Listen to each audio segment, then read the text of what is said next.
pertama dari Liga Serie A Italia, yaitu laga antara Udinese menghadapi Inter Milan. Untuk pasarannya sendiri yaitu Inter Milan for 1/4 dan over under 2/3/4. Baiklah, akan saya analisa sedikit. Saat ini Udinese berada di posisi 15 klasemen, sedangkan Inter Milan berada di posisi 1 klasemen. Lalu untuk performa kedua tim, di sini kita lihat Udinese dalam performa yang cukup buruk, di mana tidak pernah menang di 3 laga terakhir dan menelan 2 kekalahan beruntun. Sementara itu Inter Milan dalam performa cukup baik, di mana sukses meraih kemenangan di laga terakhir. Melihat statistik ini, saya yakin untuk menjagokan Inter Milan. Jadi saya sarankan bermain Inter Milan for 1/4 dan over 2/3/4. Dan saya lebih mantap untuk bermain Inter Milan for 1/4. Dan untuk prediksi skor yaitu 1-3. Laga selanjutnya dari Liga Swedia, yaitu laga antara Värnamo menghadapi GAIS Göteborg. Untuk pasarannya sendiri yaitu Värnamo for 1/4 dan over under 2/3/4.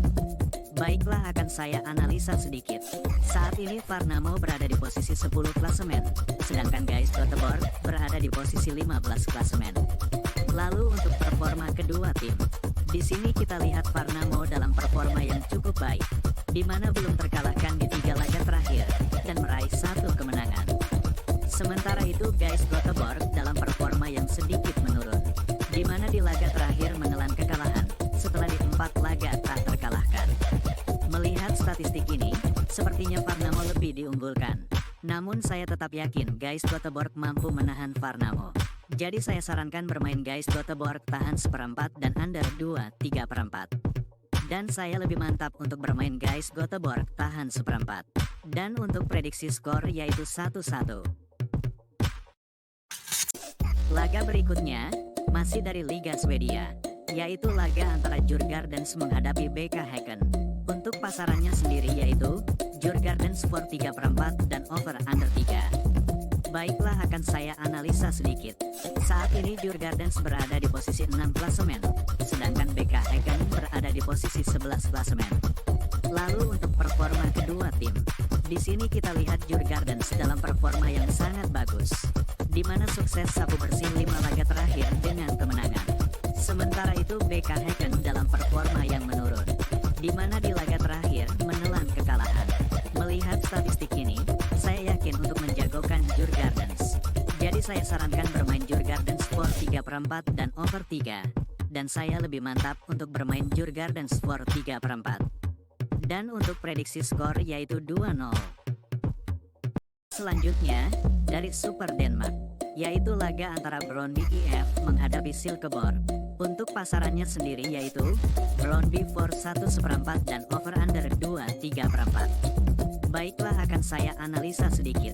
Saat ini Brøndby berada di posisi 2 klasemen, sedangkan Silkeborg berada di posisi 6 klasemen. Lalu untuk performa kedua tim, di sini kita lihat Brøndby dalam performa yang sangat bagus, di mana tak terkalahkan di 5 laga terakhir dan meraih 4 kemenangan. Sementara itu Silkeborg dalam performa yang kurang konsisten, di mana meraih hasil 1 menang, 1 imbang dan 3 kalah di 5 laga terakhir.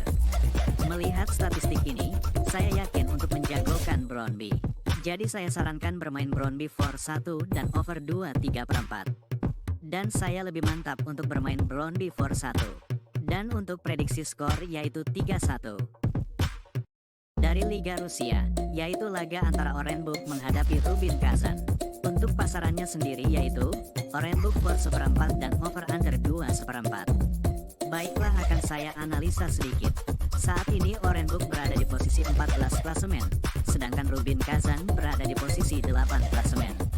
Lalu untuk performa kedua tim, di sini kita lihat Orenburg dalam performa yang cukup baik, di mana belum terkalahkan di laga terakhir dan meraih 1 kemenangan.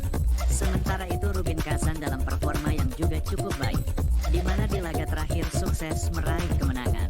Melihat statistik ini, sepertinya kedua tim sama kuat, dan laga saya prediksi berakhir imbang.